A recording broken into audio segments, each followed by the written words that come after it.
FlyLo and the black balloon ignited. I feel the pain shoulder to shoulder as I was knighted. FlyLo FM's forte is alternative music. Like most music genres, it consists of a wide array of smaller genres, but they all have something in common. They aim to sound different from the mainstream, and how they do that differs from subgenre to subgenre. But alt music is sometimes by some people thought of as being unrecognized and alternative simply because it's just too challenging and different for the lay mainstream audience to understand.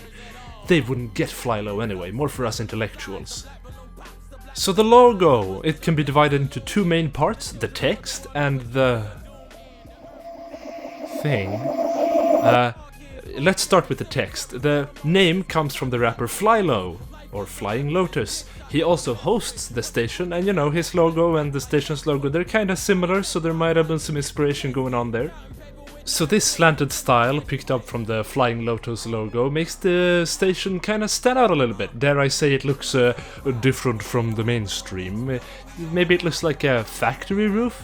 In fact, the entire logo feels a bit industrial and a bit brutalist, square and unfriendly edges and angles, like it wasn't really designed to be pleasing to the eye.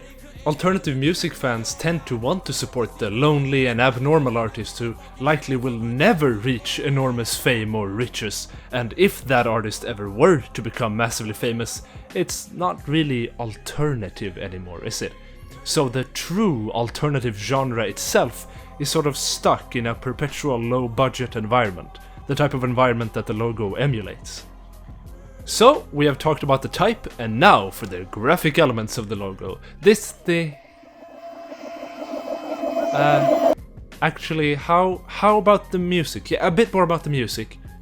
So, how does the logo fit the station's genre more than what we've already discussed? Well, we can look towards some of the subgenres of alternative music you can hear on the station, like psychedelic hip-hop. Well, the logo looks optically off, you know, everything is slanted and a bit weird. Kinda feels like you've taken some drug before looking at it. Just look at this F, I hate it. Or how about wonky? Yes, that is a genre, and I don't need to tell you how that fits the logo.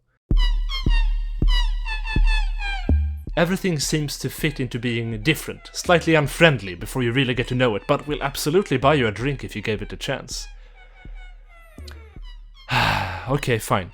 Well, we'll talk about it.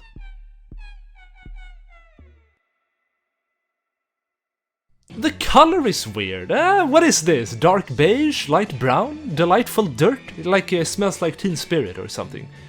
Why? I don't know.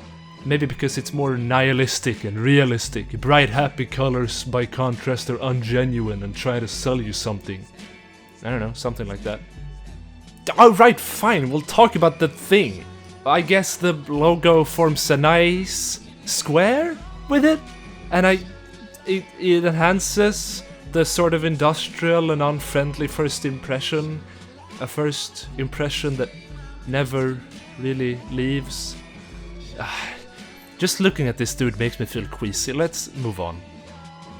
And we're moving on to the conclusion, because I want to stop talking about this logo. In the end, despite FlyLo FM's logo really trying, best I can do is see it does fit its genre and it works well on merchandise, I suppose.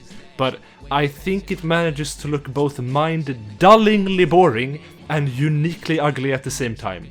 Maybe that's what I'm supposed to think. Maybe I am a basic mainstream shill after all and I can't understand or appreciate this. But so be it. What the hell is this thing? I guess the logo is a bit unbalanced without it, because, you know, it becomes a perfect square with it. But then don't design your logo so that it has to have a block of Satan to balance it out, because otherwise this is just an unmotivated, uninspiring, delightful, dirt-colored thing. To be fair to FlyLo's logo, because of the nature of alternative music, much of the aesthetic of the genre is decided based on what the individual artists think look good, not some design rules or marketing guidelines. So, you could argue that FlyLo FM's logo gives insight into an alternative take on general design aesthetics and broadens our minds to what good design can be. But you could also argue that it's just crap,